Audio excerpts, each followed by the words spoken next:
What if I told you that 95% of you watching this video are not improving because you are focusing on improving your movements? But there are three other things that we're going to talk about first that you are doing that not only slow you down as a player, but make you worse as well. And for every one of these, I will tell you what you should actually do in order to improve faster. The first thing is you are wasting too much time on trying to improve your aim. The amount of times I get asked about my aim routine has made me realize how many players think that aim training is a big part of being good at the game. But if you look at some of the best aimers in the game, such as Zemi, Prospering, or even some build pros like Clicks, none of them actually practice their aim. Now, this doesn't mean that practicing your aim is a bad thing, but even for me, it is very low on the priority list. The only times that I hop into a creative map and work on my aim is if I want to learn the new recoil patterns of the new weapons that get added to the game. But besides that, here's what you should actually do to improve your aim. Try playing some 1v1 zero build maps that will actually utilize real game mechanics and force you to use aiming in the same way as it would in the game. Here's a code for a map that is very popular that you're seeing in the background right now. Now, if you are using aim trainer routines, try to limit your time of practice to 10 to 15 minutes a day at most. Just remember that the thing that will actually make you better at aiming is fighting more real players repetitively. Now, I do definitely recommend aim training for players that may be new to the game or switching from controller to mouse and keyboard or vice versa, which leads us to the next thing that is slowing you down at the game: spending too much time figuring out your settings. If I had $1 for the amount of times I see people looking for best settings videos or sensitivity settings, I would be a millionaire. And now, of course, things like graphics settings and things that make your game run better, but I'm talking about your keybinds and sensitivity settings. And your settings do matter, but as long as they are optimal, you need to personalize them for yourself because we all have different setups with more or less desk space, and some of us use hands differently than others. If you're looking for a perfect sensitivity, I'm going to show you the actual way to know what works best for you. So for my mouse and keyboard players, jump into a simple creative map and do the following. So first, I want you to pick any spot and put your ping on. So let's say I'm going to put this blue ping right here. Then you want to make a full 360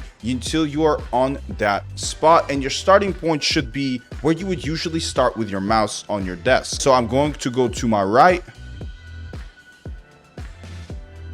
Now, if you look over at my mouse pad, I made a full 360 and my mouse is coming almost to the end of its space, which makes this a very good sensitivity for me. Now, you would want to do the same thing going the other direction.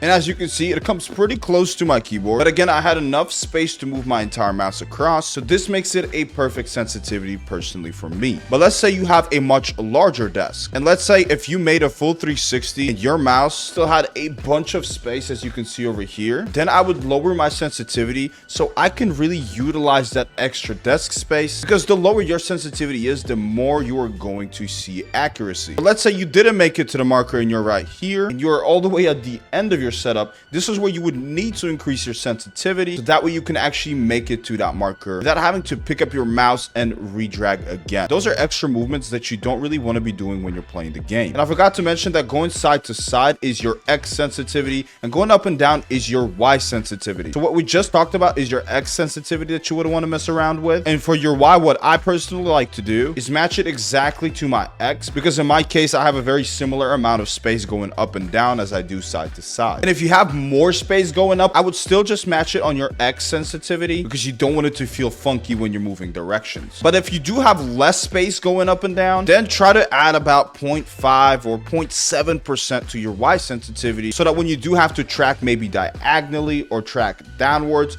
your mouse is not coming off the desk or hitting your wall or monitors or whatever it is you may have on your setup. So that would be the most optimal sensitivity for your specific setup, and don't change it. Play until you're used to it and you will be set to go. And I'd be lying if I could tell you what the best sensitivity is for controller, but my general rule of thumb for both mouse and keyboard and controller players is to have a sensitivity that you start on and force yourself to get used to it. So if you are on controller, I'm kind of going to contradict my own tip here. I'll link down below some of the best controller players that I know. This is where I'd recommend pick one of them, use their settings, and force yourself to adapt to them if you really don't like your own settings for whatever reason. And we're almost ready to talk about movement, but we have one more left before we get there. That is, you are focusing on improving your weaknesses way too much. This may sound counterintuitive, and while working on your weaknesses is important, I would actually argue that fundamentals and your strengths that you have in the game are much more important to master, because there are weaknesses in your game that will improve if your confidence goes up. So if you learn to utilize your strengths, it will naturally make you better at the game. Let's take someone like Prospering as an example. You'll probably know him for his solo versus squads gameplay and his game awareness. He's able to use his game awareness to read what the opposing players are going to do. And this is not to say that close range fights are his weakness, but to underline how good he is at long range combat. You rarely see Prospering get into the face of the opponent if they are not weak. He understands that he can wipe out squads by utilizing his car as cover and only closing the distance when necessary, and using his long range skills to pick squads apart. So figure out your strengths, and instead of only focusing on your weaknesses, focus on how you can utilize your strengths even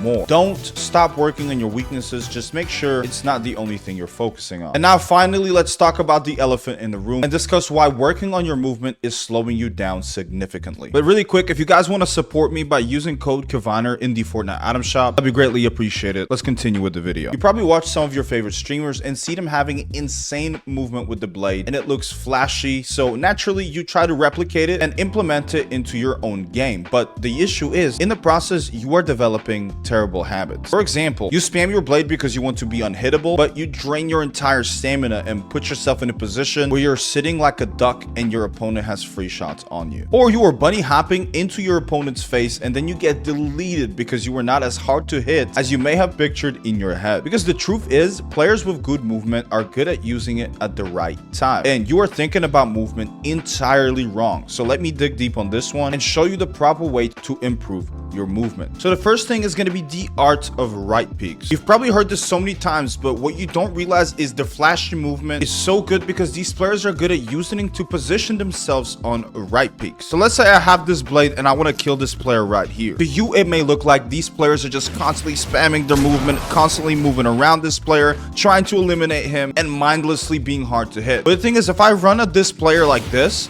I am actually not hard to hit whatsoever, because in reality, I'm just going in a straight line straight at him. So a lot of times I see players just utilizing their blade to try and dash on your opponent when going in a straight line is basically like standing still. So instead, what a lot of good players do is use the blade movement to position themselves on right peaks. So let's say I see this player right here. I'm going to tap him once, and as soon as I want to move around, I'm going to dash over here to that bunker to put myself on a right peak.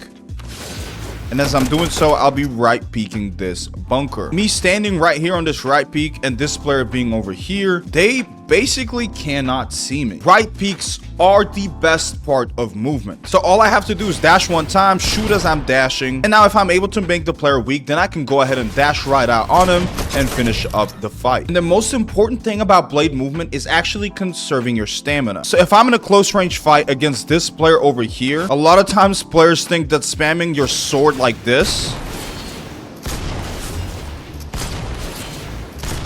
is going to be effective.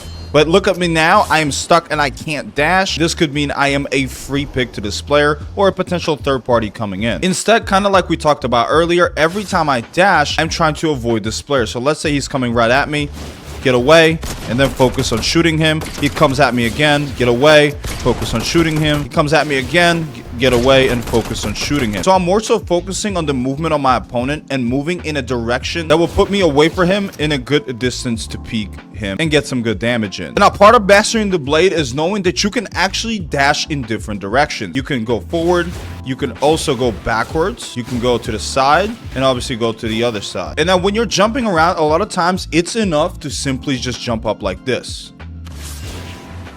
Because if you hold forward, take up a whole lot more stamina than if you just jump up like this. So let's say I'm trying to fight this player over here and I've made him weak. Instead of sprinting right at him like this and conserving stamina, all I really need to do to get a good pick on him is jump straight up like we talked about, and just like that, I'm able to eliminate him. So when you're moving around the map, just pay attention to that stamina bar, because if you have no stamina, your blade is entirely useless. And of course, you have some things you can do to have really good movement without the blade, but again, it should always be used to optimize yourself and put yourself in a position on a right peak. For example, if a player is right here and I want to move on him, a lot of times I like to use the bunkers. I don't want to just run in these tires and just jump in his face like this, because while I am bunny hopping and I may look hard to hit, all they have to do is track me to the right like this. On top of that, I'm putting myself in the open. So if I'm able to make this player weak without having to leave my bunker, there's absolutely no reason that I should be pushing this player when I can just beam him from here. This is when those bad habits kick in and you watch all these players have crazy movement and you want to just get straight into their face. Because even if you eliminate this player but they're able to deal a lot of damage before they die, you now have to worry about somebody coming in and third partying you while you are weak. So a lot of times that flashy movement is completely unnecessary. Now, when can you actually utilize some flashy movement? Well, it's kind of like we talked about with the blade, but let's say this player decides to run behind that bunker because they are no longer focusing at shooting you and they're running behind this cover. This is when it wouldn't be a bad idea to utilize tires, get closer to them, and then position yourself around right peaks to try and eliminate this player. So when you're watching your favorite streamers utilizing mobility, ask yourself why they use that technique as opposed to asking yourself how. Because more often than not, the movement was used to avoid taking damage or putting themselves in a better position. And if you're struggling to win games in Chapter 6, click on the video that's shown on your screen.